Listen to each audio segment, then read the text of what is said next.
Nabitin yung Los Angeles kontra sa Houston, natambakan ng third quarter. First time din sa series na hindi maganda ang scoring ng Lakers pagdating sa 3-point area. Pero yung nagpalala doon, 24 turnovers, 30 points ang na-convert pa ng Houston. 14 doon galing pa nung first half. Dino-double team na nila itong si LeBron tapos tinatrap pa kasi kahit kalabaw napapagod din.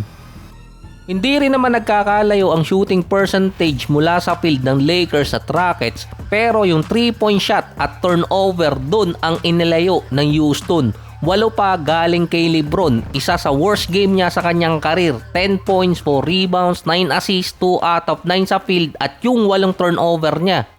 Tambak na yung LA, halos late lang din pinalabas si LeBron. Kinall out pa ng ibang media personality si Redick na ilabas na agad si LeBron baka di umano matulad pa kay Luka at magkaroon ng injury.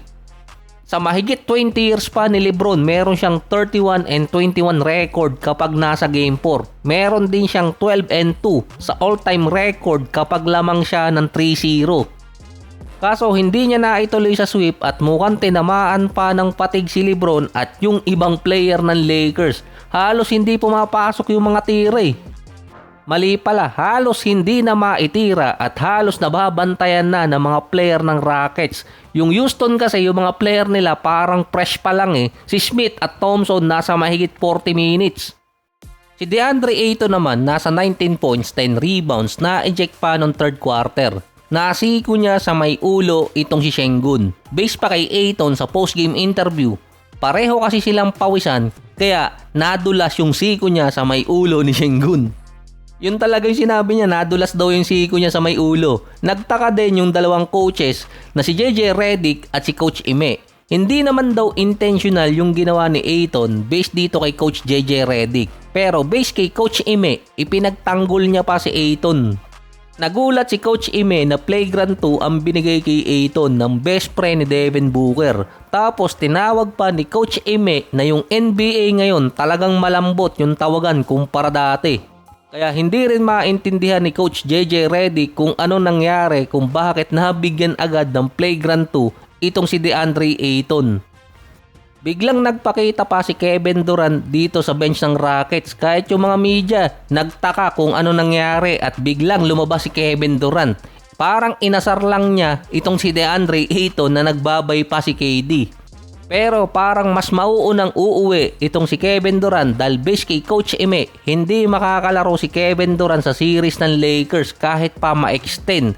Nakikipagbiruan din si KD kay Jabari Smith. Sabi siguro ni KD, hindi na kita itutweet. Yung isa pa doon si Ado Tero, na-eject din kasama si Aaron Holiday. Nagkagit-gitan sa ilalim at nagka-trash talkan. Ang nag-eject sa kanya yung best friend ni Booker, si James Williams.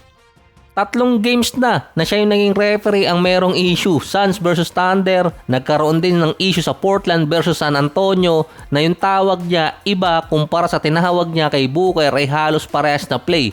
Ngayon naman Lakers versus Rockets. Na questionable kung bakit ineject itong si Ado Tero. Kaya nga si LeBron nagalit din sa ginawa ng official, particular dito kay James Williams. Na normal lang naman na magkagit-gitan yung dalawang player at magkaroon din ng konting trash talkan. Hindi naman nag-away, hindi naman nagkasapakan pero binigyan niya ng technical agad para ma-eject. Nagkagulo pa yung mga player ng Lakers at itong Rockets. Mainit din si Tari Eason nakikipagsagutan sa mga player ng Lakers. Pero si Marcus Smart, mape-penalty pa ata dahil pinagduduro niya yung official na si James Williams. Sinundan pa ni Bando, Reeves at Luka kasi nga hindi nila nagustuhan yung ginawa niya kay Ado Tero. Minsan na nga lang makalaro sa playoffs, pina-eject pa. Sa Houston naman, bumalik di umano yung angas ng mga player nila. Lalo na si Tari Eason. Naiwasan nila yung sweep. Si Amen Thompson meron 23 points, si Sengun 19 points, si Tari Eason na meron 20 points at 8 rebounds. Na-outscored nila yung starting unit ng Lakers. Sa ngayon, magkakaroon ng 3 days na pahinga yung parehong team dahil April 30 PH time yung Game 5. So ito nabasa ko lang last time na kung nanalo ang Lakers or na-sweep nila, magkakaroon lang ng 4 days na pahinga bago magsimula yung second round. Estimated May 1 or May 2. Makakatapat agad sana nila yung Thunder na 1 win away na lang kontra sa Suns. Kung aabot naman ng Game 6, based sa estimate, 1 day apart lang din kasi yung Game 5 hanggang Game 7 at papatak yun ng at least May 2.